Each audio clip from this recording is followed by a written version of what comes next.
Narito at dumating na isang dakilang propeta, sugo ng Diyos sa bayan niya.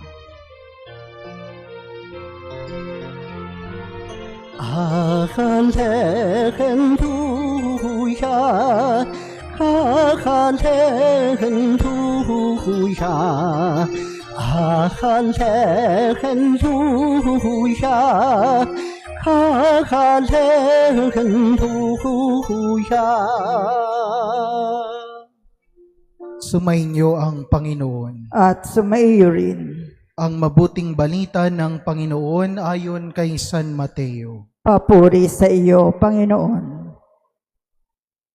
Noong panahong iyon, nagpunta si Jesus sa lupaing malapit sa Tiro at Sidon. Lumapit sa kanya ang isang Kananeyang naninirahan doon at malakas na sinabi, Panginoon, anak ni David, mahabag po kayo sa akin. Ang anak kong babae ay inaalihan ng demonyo at masyadong pinahihirapan. Ngunit gaputok may di tumugon si Jesus. At lumapit ang kanyang mga alagad at sinabi sa kanya, Pagbigyan na nga po ninyo at nang umalis. Siya'y nag-iingay at susunod-sunod sa atin. Sumagot si Jesus, sa mga tupang naliligaw ng sambahayan ng Israel lamang ako sinugo. Ngunit lumapit sa kanya ang babae, lumuhod sa harapan at ang sabi, Tulungan po ninyo ako, Panginoon. Sumagot si Jesus, Hindi dapat kunin ang pagkain ng mga anak upang ihagi sa mga tuta. Tunay nga po, Panginoon, tugon ng babae. Ngunit ang mga tuta man ay nagsisikain ng mumong na lalaglag sa hapag ng kanilang Panginoon. Kaya't sinabi sa kanya ni Jesus, Napakalaki ng iyong pananalig. Mangyayari ang hinihiling mo. At noon din ay gumaling ang kanyang anak. Ang mabuting balita ng Panginoon. Pinupuri ka namin, Panginoong Hesukristo.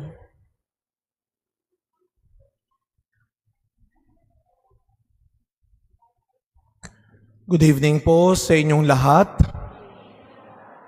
Tayo po ngayon ay nagagalak sapagkat bisperas ngayon ng ating nobenaryo sa karangalan ng ating patron na napakaganda. Nagpapasalamat tayo kay Doc PJ. Tama ba, Tita Beth, no? Kay Doc PJ.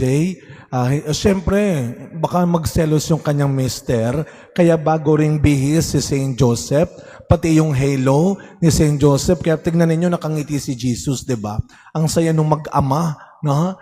Na kaya tayo ay nagpapasalamat kay Doc PJ sa mga bagong damit ng mag-asawa ng pamilya nila Maria, Jesus at Jose. Maraming salamat ho. At yan ay tanda ng ating nalalapit na pagdiriwang ng kapistahan. Wag ko kayo mag-alala dahil may change of attire din yan pagdating ng piyesta. Now, bibihisan din natin sila. And as you can see, sa kabutihang loob ng ilan sa ating mga kapatid, hindi man sila taga dito, ay napalinis natin yung halo ng pamilya, no? Nung nanay, nung tatay, pati nung anak. Tayo nagpapasalamat sa mga paghahandang ginagawang ito. At yan ay sa karangalan ng ating mahal na patrona, ang Birhen ng Asunsyon.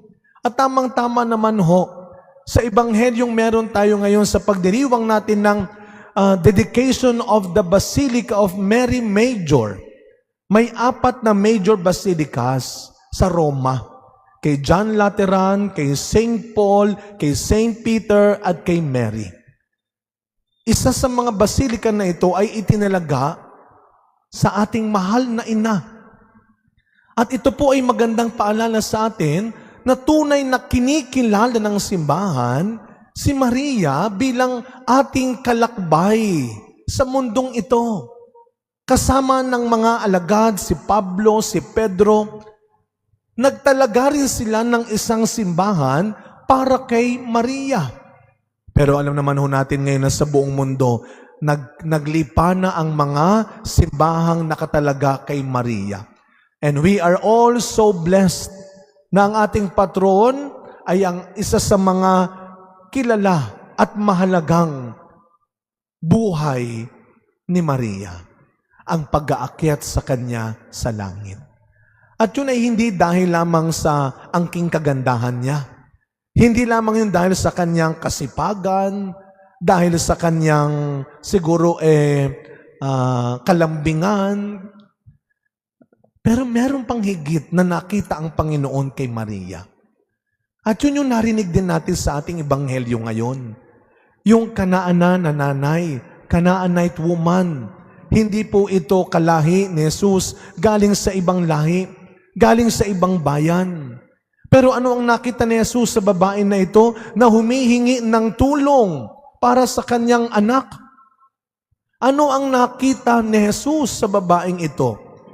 Ang kanyang pananampalataya.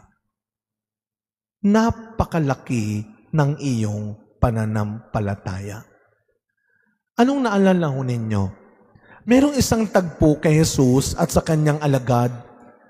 Noong gustong lumapit ng alagad kay Jesus sa tubig, pero dahil nga bigla siyang nataranta, muntik na siyang lumubog. Ano ang sabi ni Jesus? Napakaliit ng iyong pananampalataya. O you of little faith.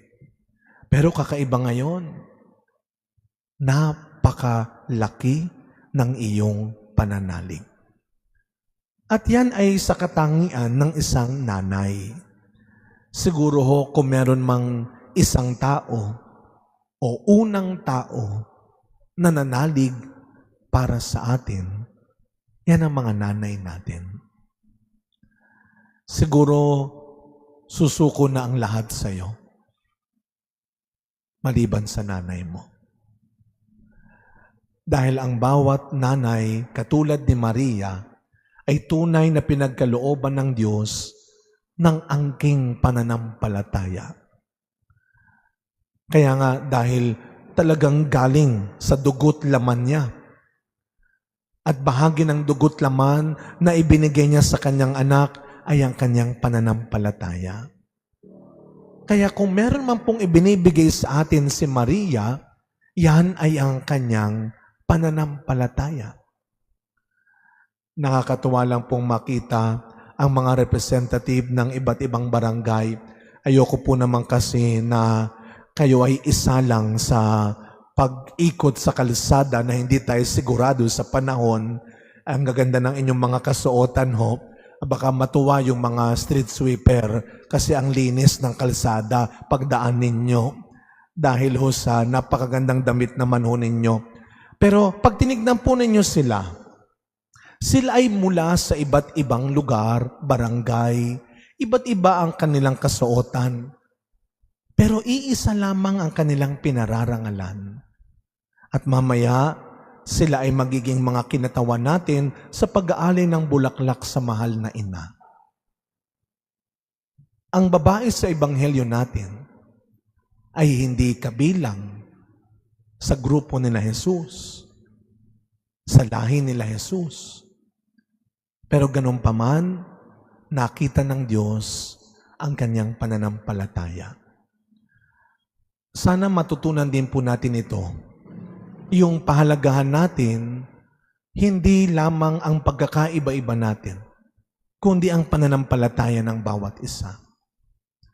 Kaya nga lagi ko sinasabi, yung relihiyon, yung simbahan na nagsasabing kami lang ang maliligtas, mukhang sila ang unang mapapalabas. Dahil lagi nating tatandaan, kung meron mang hinahanap ang Diyos sa puso ng bawat tao, yan ay ang kanyang tapat, matibay, malalim na pananampalataya. At anong sabi ng kasulatan? ang pananampalatayang walang gawa, patay. Pero siguro hindi lang basta gawa, walang mabuting gawa ay walang saysay. Kaya mga kapatid, sa pagpapatuloy ng misa natin, bilang paghahanda natin sa mas marami pang pagdiriwang natin sa karangalan ng ating patrona, hilingin natin na sana itong mga gagawin nating nobenaryo, 9 na araw, sana tunay na itong magpalalim, magpalakas ng ating pananampalataya. Kaya iba-ibang pari ang ating maririnig sa mga nobenaryong darating. Karamihan dito ay mga bata-bata pang pare. Na? Tingnan ho natin, no? Baka kasi kailangan din nating makinig sa mga mas bata sa atin. Wala tayong dapat ikatakot, hindi dapat maging madamot sa pakikinig natin sa mga bagay na magpapalalim pa sa ating pananampalataya. Amen.